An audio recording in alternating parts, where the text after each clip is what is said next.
Hello everyone. Now today I am going to talk about the topic educational projection. The particular topic related to EMET semester 3 in specialization paper, that is secondary and higher secondary education, that is paper number 9B, and the particular topic related to unit 1. यह शैक्षिक प्रक्षेपण MEd semester 3 के अंतर्गत specialisation paper 9B में unit 1 में है। जब कहीं भी एजुकेशनल प्रक्षेपण की बात करें तो सर्वप्रथम प्रक्षेपण की बात की जाए। प्रक्षेपण अर्थात आपकी जो चीज़ें हैं, आपकी जो बात है, आपकी जो आधार है, उसे कैसे दिखाया जाए, बताया जाए, एक आधार, एक तरीका। साफ तौर पर, स्पष्ट तौर पर इंडिकेट किया जा सकता है कि प्रक्षेपण यानी सदृश आधार जिसमें कि वस्तु स्थिति को दिखाया जा सकता है किसी दूसरे को, इन द सेंस कि प्रोजेक्ट एक व्यू, एक विचार, एक सोच जिसमें कि हम प्रदर्शित कर सकते हैं अपने व्यू, अपने विचार, अपनी सोच को। जब एजुकेशनल प्रोजेक्शन की बात करते हैं तो शैक्षणिक दृष्टिकोण से इसकी उपयोगिता क्या है, साइकोलॉजिकल आधार पर, दैट मीन्स मनोवैज्ञानिक तौर पर प्रक्षेपण का आधार क्या है, इसको भी बताया जा सकता है, स्पष्ट किया जा सकता है। लेकिन सर्वप्रथम यह जानना आवश्यक है कि ये प्रक्षेपण शब्द जो है वह कहाँ से आया है, किस आधार पर आया है। चलिए मैं आपको अब इसे और विस्तार से बताने जा रहा हूँ। Now again welcome to video lecture class EMET semester 3 paper 9B secondary and higher secondary education. Now the topic educational projection. I will describe first in English in this contents meaning and introduction of projection, educational projection and psychological projection. Number 1, meaning and introduction of projection.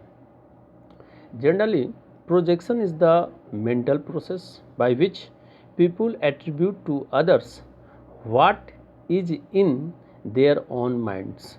For example, individuals who are in a self-critical state consciously or unconsciously may think that other people are critical of them. The concept was introduced by psychology by the Austrian psychoanalyst Sigmund Freud in 1856 to 1939, that is the death and birthday year, who borrowed the word projection from neurology, where it referred to the inherent capacity of neurons to transmit stimuli from one level of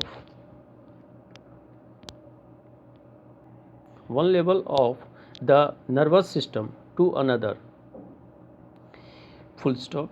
In contemporary psychological science, the term continues to have the meaning of seeing the self in the other.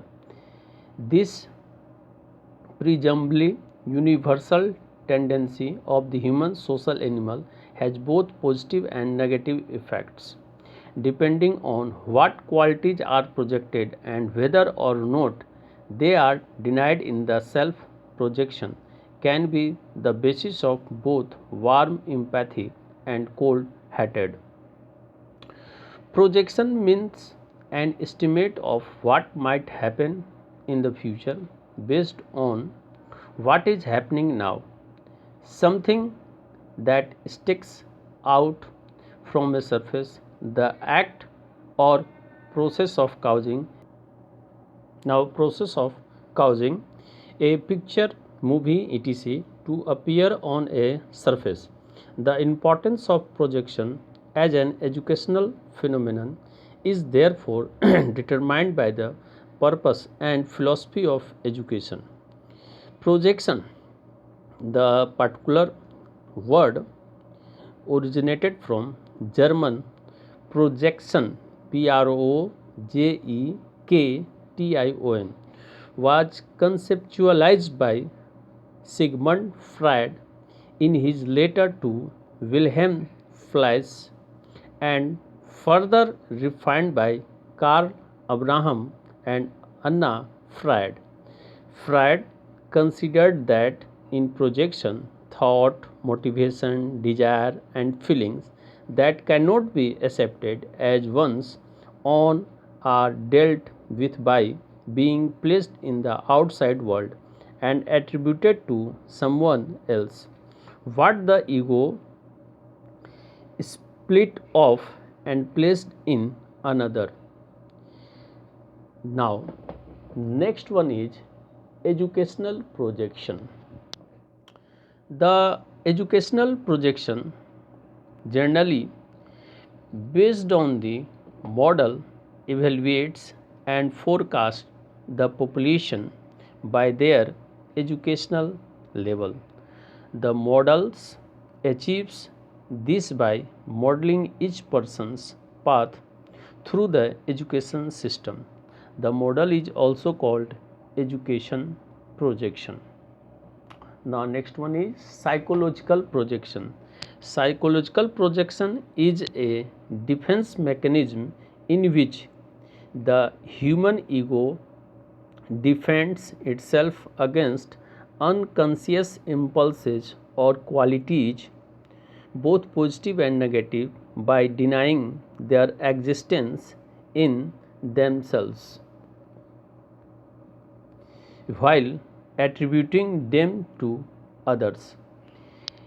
In the last, that means on the basis of Indian point of view, India holds an important place in the global education industry. India has one of the largest network of higher education institutions in the world. However, there is still a lot of potential for further development in the education system based on the educational projection. Now, all things that is described in Hindi. शैक्षिक प्रक्षेपण, इसको तीन मुख्य भावों के अनुसार मैं describe करूँगा। प्रक्षेपण का परिचय, शैक्षिक प्रक्षेपण का परिचय और मनोवैज्ञानिक प्रक्षेपण का परिचय, और लास्ट में भारत में क्या आधार हैं, शैक्षणिक आधार पर प्रक्षेपण की क्या स्थिति है। प्रक्षेपण वह मानसिक प्रक्रिया है जिसके द्वारा लोग अपने मन में दूसरों के लिए विशेषता रखते हैं। उदाहरण के लिए ऐसे व्यक्ति जो आत्मनिर्भर स्थिति में हैं या अनजाने में सोच सकते हैं या अन्य लोग उनके लिए महत्वपूर्ण हैं। ऑस्ट्रियाई मनोविश्लेषक Sigmund Freud 1856 to 1939, that is date of birth year and date of death year, द्वारा मनोवैज्ञानिक के लिए अवधारणा पेश की गई थी, जिन्होंने न्यूरोलॉजी से प्रक्षेपण शब्द उधार लिया, दैट इज बोरो किया, जहां यह तंत्रिका तंत्र के एक स्तर से दूसरे में उत्तेजनाओं को संचारित करने के लिए न्यूरॉन्स की अंतर्निहित क्षमता को संदर्भित या प्रदर्शित करता था। साफ तौर पर अगर कहा जाए तो यह जो अंदर जो उपस्थित चित्र हैं या पिक्चर जिसको कहेंगे या दृश्य कहेंगे, उसको प्रदान करने का एक आधार है, एक तरीका है। समकालीन मनोवैज्ञानिक विज्ञान में इस शब्द का अर्थ दूसरों में स्वयं को देखने का आधार है। मानव सामाजिक प्राणी की संभवतः सार्वभौमिकता के सकारात्मक और नकारात्मक दोनों प्रभाव हैं। इस बात पर निर्भर करता है कि गुणों का अनुमान लगाया जाता है या नहीं, या स्वयं उन्हें नकार दिया जाए या नहीं। प्रक्षेपण, सहानुभूति, ठंडे, घृणा दोनों का आधार हो सकता है। कहने का तात्पर्य ये है कि प्रक्षेपण के द्वारा सहानुभूति या नेगेटिव, दैट मीन्स घृणा, दोनों आधार हो सकते हैं। प्रक्षेपण सामान्यतः कह सकते हैं कि अब क्या हो रहा है या आधार में भविष्य की क्या स्थिति हो सकती है, एक अनुमान है। किसी भी तरह पर या किसी भी सतह पर प्रदर्शित होने के लिए चित्र, फिल्म आदि बनाने का कार्य या कोई प्रक्रिया कोई चीज़ के सतह से चिपकी हुई यानी पूरी तरह से जुड़ी हुई होती है। एक शिक्षा संबंधित घटना के रूप में प्रक्षेपण का महत्व इसलिए उद्देश्य और दर्शन से टकराता है, दैट मीन्स कोलाइजन होता है, दोनों आसपास आ जाते हैं। प्रोजेक्शन का जो ये शब्द है, इसका ओरिजिन जर्मन के प्रोजेक्शन शब्द से हुआ है, जिसको कि मैंने इंग्लिश में बताया था, PROJEKTION को सिगमंड फ्रायड ने विल्हेम फिलियस को लिखे अपने चितपन्नों में और बाद में कार्ल अब्राहम और अन्ना फ्रायड द्वारा और अधिक व्यवस्थित या पुरस्कृत किया गया था। फ्रायड ने माना कि प्रक्षेपण में विचारों, प्रेरणाओं, इच्छाओं और भावनाओं को जो स्वयं के रूप में स्वीकार नहीं किया जा सकता है, उन्हें बाहरी दुनिया में रखा जाता है और किसी को जिम्मेदार ठहराया जाता है, या अहंकार निरस्त करता है या फिर अलग हो जाता है। अब मैं शैक्षिक प्रक्षेपण की थोड़ी बात करूं। शिक्षा मॉडल यानी शिक्षा की जो प्रदर्शन का आधार है, शैक्षणिक प्रक्षेपण के स्तर में जनसंख्या का मूल्यांकन और पूर्वानुमान करना है। मॉडल यानी जो प्रारूप है, शिक्षा प्रणाली के माध्यम से प्रत्येक व्यक्ति के मार्ग को प्रदर्शित करने का एक तरीका हो सकता है, एक आधार हो सकता है। मॉडल यानी प्रारूप को शिक्षा का भी प्रक्षेपण कहा जाता है। मनोवैज्ञानिक प्रक्षेपण की अगर बात करें तो मनोवैज्ञानिक प्रक्षेपण एक रक्षा तंत्र है, जिसमें मानव अहंकार दूसरों के लिए जिम्मेदार ठहराते हुए खुद में अपने अस्तित्व को नकारते हुए अचेतन आवेगों या गुणों, सकारात्मक और नकारात्मक, दोनों के खिलाफ या दोनों के अगेंस्ट में बचाव करता है। भारत की जहाँ तक स्थिति है, तो मैं बात स्पष्ट करूँ कि भारत वैश्विक शिक्षा उद्योग में एक महत्वपूर्ण स्थान रखता है। भारत में शैक्षणिक प्रक्षेपण के अनुसार दुनिया में उच्च शिक्षा संस्थानों का सबसे बड़ा नेटवर्क है। उसी आधार पर भारत में भी शैक्षणिक प्रक्षेपण के अनुसार एक बड़ा नेटवर्क काम करता है। हालांकि अभी भी शिक्षा प्रणाली में और अधिक विकास की संभावना है। इस प्रकार से इसका जो आधार है यानी परिचय था शैक्षणिक प्रक्षेपण का, उसे मैंने स्पष्ट किया। अभी मैंने शैक्षणिक प्रक्षेपण यानी एजुकेशनल जो प्रोजेक्शन है उसका एक परिचय दिया, एक लघु रूप उसका मैंने रखा और बताया कि प्रोजेक्शन जो ये शब्द है उसका आधार कहाँ से, ओरिजिन कहाँ से, कैसे वो फॉर्म हुआ है।